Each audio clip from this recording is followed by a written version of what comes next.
Chère Marilyn, moi, Marcel M., ton ami imaginaire, de longue date, j'adresse à ta personne post-mortem ce petit dialogue ci-dessus que nous aurions pu tenir tous les deux dans un face-à-face mis en scène par un destin autant désiré qu'improbable. Non seulement on peut rêver, mais nous avons le devoir de rêver. Il faut d'abord t'imaginer, pas te voir, juste t'imaginer. Pas de photo de toi dans ma chambre, ni dans mon portefeuille. Crois-tu qu'ils m'ont aimé? Qui? Les yeux des hommes. Pourquoi parles-tu de leurs yeux? Je ne vois que leurs yeux. Ma pensée est poursuivie par leurs yeux. Est-ce que tu me comprends? Oui, je comprends. Non, je veux dire, est-ce que tu me comprends? Moi? Est-ce que tu crois qu'on peut te séparer, toi, des hommes? Toute ma vie, j'ai essayé. J'ai tout fait pour garder mon moi pour moi. Mais leurs yeux étaient plus forts que mon moi. Est-ce que tu comprends mon moi? J'essaie. Mais je ne suis pas sûr de pouvoir y arriver. C'est quoi pour toi le bonheur? Ne plus avoir de désir. Mais c'est impossible. Non. Laisse-toi glisser doucement au fond de ta baignoire et les désirs s'en vont. Et la beauté? Une chose qu'on ne touche pas, qu'on ne doit pas toucher. La beauté devrait nous tenir à distance, comme pour Mona Lisa. On ne touche pas Mona Lisa. Il faut être désarmé devant la beauté, face à elle avec des yeux sans armes. L'amour, c'est l'art de la distance. Une distance juste entre les êtres. Et c'est quoi une distance juste? Un point dans l'espace où tout devient net. C'est peut-être ça l'amour. Apprendre à faire la netteté. Au cinéma, ça s'appelle faire le point. Et c'est bien ce qui manque dans l'amour. Faire le point, n'est-ce pas? Oui. Savoir mettre la loupe à la bonne distance des êtres et des choses. Les hommes ont toujours été trop collés à moi. Il faut de l'air pour aimer. La pensée remplit l'espace, le désir le réduit et l'anéantit.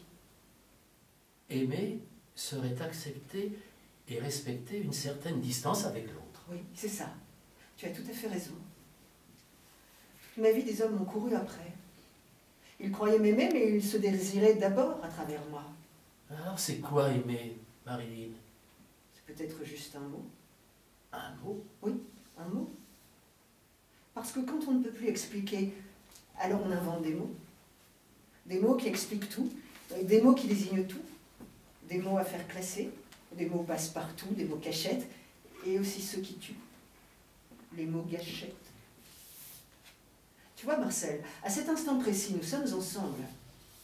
Tu me poses des questions et je réponds. On pourrait dire que c'est un jeu d'enfant, un jeu d'adulte. Mais si à cet instant précis je te pose une question, j'inverse la règle du jeu. Le gibier devient chasseur et je te demande à cet instant précis dans ta tête d'homme, que suis-je pour toi?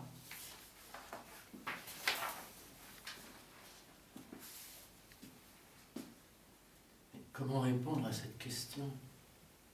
Mais que veux-tu que je te dise? Nous sommes amis depuis très longtemps, mais nous nous voyons très peu et c'est peut-être pour ça que nous sommes encore amis. Veux-tu faire l'amour avec moi là, maintenant, tout de suite? Cette question sonne mal dans ta bouche. Tu as du mal à m'imaginer avec de tels mots dans ma bouche? Mais tu les as prononcés comme des enfants qui jouent à être grands, trop légèrement. Ou trop innocemment? Oui, innocemment, c'est le mot. Et c'est très bien comme ça. Pas plus que ce mot, juste ce mot. Le mot juste. Tu sais combien les mots sont importants pour moi. Oui, je sais. J'ai vécu aussi avec un écrivain. Je pensais justement à Arthur. Il disait, ce n'est pas en courant derrière l'âme d'un enfant que vous la capturerez. Il suffit de rester immobile pour qu'elle vienne d'elle-même, par amour. Es-tu d'accord avec cela? Arthur était un homme tendre. Il n'aimait pas le pouvoir. Le pouvoir ne va pas avec l'amour. Et c'est pour cette raison que je me suis toujours tenu loin des femmes que j'ai vraiment aimées, jusqu'à ce qu'elles me quittent définitivement. C'est pour cela que tu m'écris? Parce que tu m'aimes vraiment? Tu veux juste imaginer, parce que je ne veux pas exercer mon pouvoir d'amour. Tu veux juste imaginer ton amour pour moi? Oui, mais seulement avec mon image que je me fais de toi. Les autres images de toi me dégoûtent. Elles ont une raison de ton âme figée dans le triacétate de cellulose. Le triacétate de cellulose? Ouais. La pellicule de l'époque. Ta chair, ton visage, tes bras, ta poitrine, ton corps, tes hanches, tes jambes, ton sexe sont dans le triacétate de cellulose. Tu n'as plus rien à dire ni à penser, ton sort est scellé dans le triacétate de cellulose. Ça fait 50 ans que tu es dans le triacétate de cellulose. Ça fait 50 ans, voilà, 24 fois par seconde. Bien qu'aujourd'hui, le triacétate de cellulose, c'est fini. Maintenant, c'est le numérique. On se paye une tranche de Marilyn Monroe pour pas cher, gratos même, quand on veut, où on veut. Il faut de la Marilyn pour tout le monde. Une Marilyn clonée. Voilà ce qu'il faut. Chacun aura sa petite Marilyn pour lui. J'ai été traversée par tout cela, écartelée par tout cela, vidée par tout cela. J'ai toujours été dans la bouche du pouvoir. Oh, le cinéma est l'art de l'image, donc du pouvoir. L'image a du pouvoir puisqu'elle est faite pour ça, pour capter notre regard. Souviens-toi de ta robe dans le film de Billy. Ah, quand elle est soulevée par la bouche d'aération du héros du métro.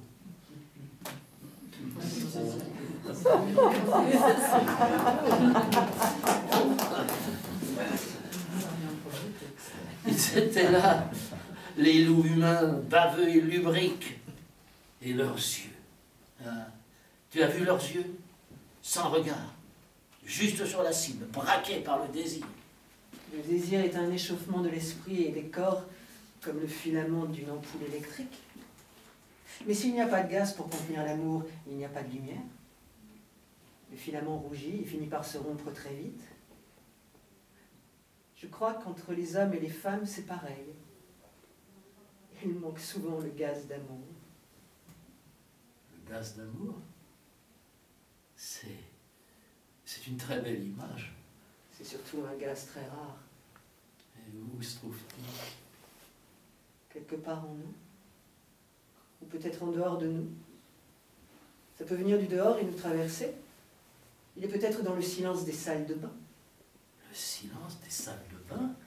J'ai beaucoup fréquenté les salles de bain des hôtels. J'aime beaucoup leurs murs de carrelage. Leur silence me repose et je me sens loin de tout, intouchable. Je me sens en paix au milieu des carreaux de salles de bain. Eux me regardent en silence et ne me demandent rien. Quand je ferme les yeux, au bout de quelques minutes, des mouettes sortent petit à petit des carreaux pour me rendre visite. Elles me frôlent sans cri et j'ai envie de les suivre. Et tu as fini par les suivre? L'appel était irrésistible. Maintenant, toutes les salles de bain des hôtels sont orphelines de toi. Tu es parti avec toutes leurs mouettes. Elles m'entourent. Je suis leur île. Y a-t-il du gaz d'amour là-haut pour un Robinson? C'est bien une parole de vivre. Ciao, Marie. Ciao, Marcel.